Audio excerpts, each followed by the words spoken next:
வணக்கம். தாவேகாவில் இணைய போகும் திமுகவின் மாஜி அமைச்சர்கள் வெளியான தகவலால் ஸ்டாலின் அதிர்ச்சியடைந்துள்ளார். நண்பர்களே, இந்த வீடியோவிற்கு ஒரே ஒரு லைக் மற்றும் சப்ஸ்கிரைப் பண்ணிருங்க. ஸ்டாலின் தலைமையிலான திமுக ஒட்டுமொத்தமாக தோல்வியை தழுவியதோடு திமுகவின் கூட்டணிகளும் இனி திமுகவுடன் இருக்காது.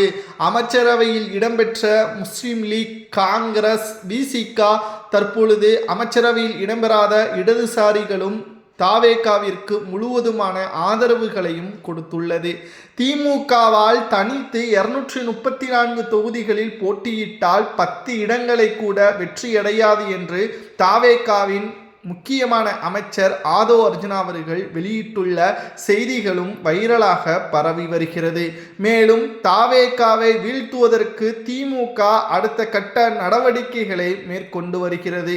அதிலும் குறிப்பாக குறிப்பிட்ட சமூகத்தின் ஆதரவுகளை நாம் இழந்துவிட்டோம், சிறுபான்மையினர்களது ஆதரவுகளை நாம் இழந்துவிட்டோம். அதை மீண்டும் கொண்டு வர வேண்டும் என்றால் மாவட்ட செயலாளர்களுக்கு அந்த பதவிகளை வழங்க வேண்டும். குறிப்பாக இளம் தலைமுறையினர்களுக்கு வாய்ப்புகளை வழங்க வேண்டும் என்பதை திமுகவின் தலைவர் மு.க. ஸ்டாலின் அவர்கள் தெரியப்படுத்தியுள்ளார். ஆனால் முன்னாள் அமைச்சர்களது மனநிலை எப்படி இருக்கிறது தெரியுமா? ஏற்கனவே நம் மீது அமலாக்கத்துறை அதிகாரிகள் வழக்குகளை பதிவு செய்து வைத்திருக்கிறார்கள். சிபிஐ துறை வழக்கும் இருக்கிறது. இதனால் மீண்டும் தேர்தல் ஒருவேளை நடைபெற்றால் அந்த தேர்தலில் பல 100 கோடிகள் செலவு செய்யக்கூடிய ஒரு சூழலும் உருவாகும். செலவு செய்வது இங்கு பிரச்சனை இல்லை. ஆனால் செலவு செய்த போதிலும் கூட தோல்வியே திமுக தழுவினால் அதிலிருந்து மீண்டு வருவதற்கும் வழக்குகளில் இருந்து தப்பிப்பதற்கும் மிகப்பெரிய அளவில் சிக்கலை ஏற்படுத்தும் என்ற தகவலும் தற்பொழுது கிடைக்கப்பெற்றுள்ளது. இதனால் என்ன செய்வதென்று தெரியாமல் தற்பொழுது திமுகவில் இருப்பதை விட தாவேகாவில் இணைந்தால் பணங்களும் செலவு செய்ய வேண்டிய அவசியம் இல்லை. ஆளும் கட்சியாக இருக்கக்கூடிய காரணத்தினால் வழக்கில் இருந்தும் தப்பித்து விடலாம். திமுகவுடன் தற்பொழுது கூட்டணிகளும் இல்லை. இதனால் நம் பணத்தையும் நேரத்தையும் செலவு செய்ய வேண்டிய அவசியம் இல்லை. திமுகவின் மாஜி அமைச்சர்கள் இந்த முடிவில் இருப்பதாகவும், ஏற்கனவே அதிமுகவில் 4 எம்எல்ஏக்கள் ராஜினாமா செய்து சுதாரிப்பாக திமுகவிற்கு எதிராக இருந்த அதிமுக தற்பொழுது அதிமுகவில் இருந்து 4 எம்எல்ஏக்கள் தாவேகாவிற்கு சென்றுவிட்டார்கள். ராஜினாமா செய்து வருகின்ற இடைத்தேர்தலில் அவர்கள் போட்டியிடுவதற்கும் வாய்ப்புகள் அதிகமாகவே இருக்கிறது. ஆனால் இப்பேற்பட்ட கள நிலவரத்தில் திமுக தங்களது எம்எல்ஏக்களையும் மாஜி அமைச்சர்களையும் தங்களது கட்டுப்பாட்டில் மு.க. ஸ்டாலின் அவர்கள் வைக்க தவறிவிட்டால் நிச்சயம் 1 அல்லது 3 மாஜி அமைச்சர்கள் தாவேகாவின் பக்கம் சென்றுவிட்டால் திமுகவில் விரிசல் ஏற்பட்டதாகவே கூறப்படலாம். இந்த செய்தி வெளியாகி அரசியல் வட்டாரத்தில் பெரும் அதிர்வலைகளை ஏற்படுத்தியுள்ளது. ஸ்டாலின் அவர்களது மனநிலைமை எப்படி இருக்கிறது தெரியுமா?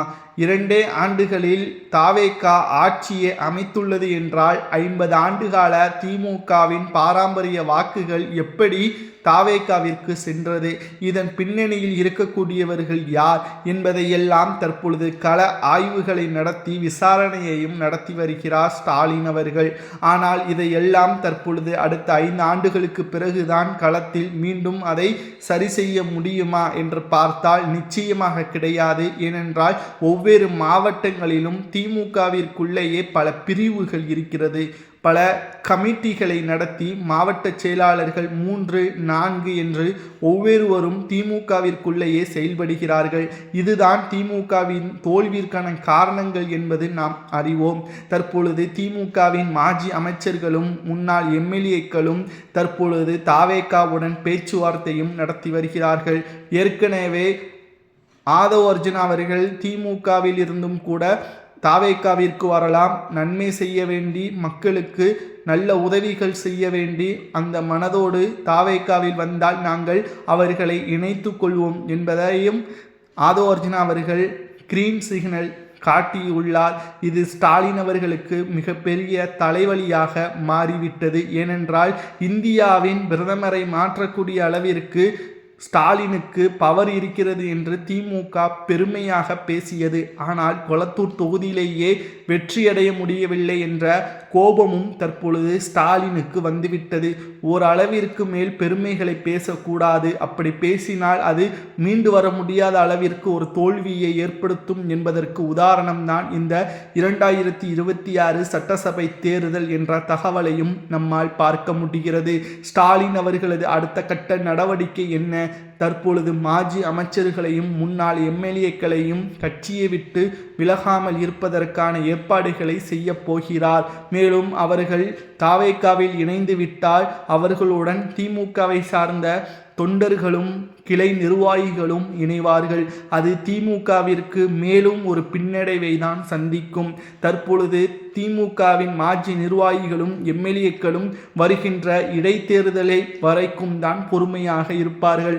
அந்த 5 சட்டமன்ற இடைத்தேர்தல்களில் 3 தொகுதிகளாவது திமுக வெற்றியடைய வேண்டும் அல்லது 2 தொகுதிகளையாவது வெற்றியடைய வேண்டும். ஆனால் 5 தொகுதிகளையும் திமுக தோல்வியை தழுவினால் நிச்சயம் நாம் கூறியதுபடி திமுகவின் முன்னாள் அமைச்சர்கள் அது யாராக வேண்டுமானாலும் இருக்கலாம். ஏற்கனவே பிடி பழனிவேல் தியாகராஜன் அவர்கள் அரசியலில் இருந்து ஓய்வுகளை ஏற்படுத்தி அவர் அமெரிக்காவிற்கு தற்பொழுது சுற்றுப்பயணம் மேற்கொண்டுள்ளார். இதேபோல் திமுகவின் மாஜி அமைச்சர்கள் திமுகவின் மீது கடுமையான கோபத்திலும் இருக்கிறார்கள். திமுக இந்த 5 சட்டமன்ற இடைத்தேர்தல்களில் தோல்வியை தழுவினால் நாம் கூறியதுபடி திமுகவின் முன்னாள் அமைச்சர்கள் முன்னாள் எம்எல்ஏக்கள் கூண்டோடு தாவேகாவின் பக்கம் படையெடுப்பார்கள் என்பதில் எந்த ஒரு மாற்று கருத்தும் கிடையாது. அது மட்டுமல்ல, திராவிட முன்னேற்ற கழகத்தின் தோல்விற்கு சபரீசனும் உதயநிதியும் KN நேரு மற்றும் சேகர்பாபு தான் காரணம் என்ற ஆதாரங்களையும் நம்மால் பார்க்க முடிகிறது. திமுக வளர்ந்து கொண்ட கட்சியாக 2019க்கு முன்னால் 10 ஆண்டுகள் ஆட்சி அமைக்க முடியாமல் இருந்தது. 2019ஆம் ஆண்டிற்கு பிறகு மறைந்த முன்னாள் ஜெயலலிதா அவர்களுக்கு பிறகு தொடர்ச்சியான வெற்றியையும் கண்டது. இதனால் தான் திமுகவின் அதிகாரங்கள் அனைத்தும் மன்னர்கள் போலவே செயல்பாடுகள் கொண்டது.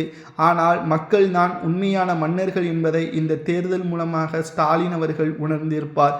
நாம் கேட்கக்கூடிய கேள்வி ஒன்றுதான், தாவேகாவில் இணைவதற்கு திமுகவின் எம்எல்ஏக்களோ மாஜி அமைச்சர்களோ விரும்பினால் தாவேகாவில் இணைவதற்கு சாத்தியமா? அதை முதல்வர் விஜய் அவர்கள் அனுமதிப்பாரா என்பதை உங்களது கருத்துக்களை தான் கமெண்ட் வாயிலாக நாம் எதிர்பார்க்கிறோம். ஏனென்றால் திமுக ஊழல் சக்தி என்று விஜய் அவர்கள் கூறினார். அப்படிப்பட்ட ஊழல் சக்தியில் இருக்கக்கூடியவர்களை தாவேகாவில் இணைப்பது சரியா தவறா என்பதை மறக்காம கமெண்ட் வாயிலாக கூறுங்கள்.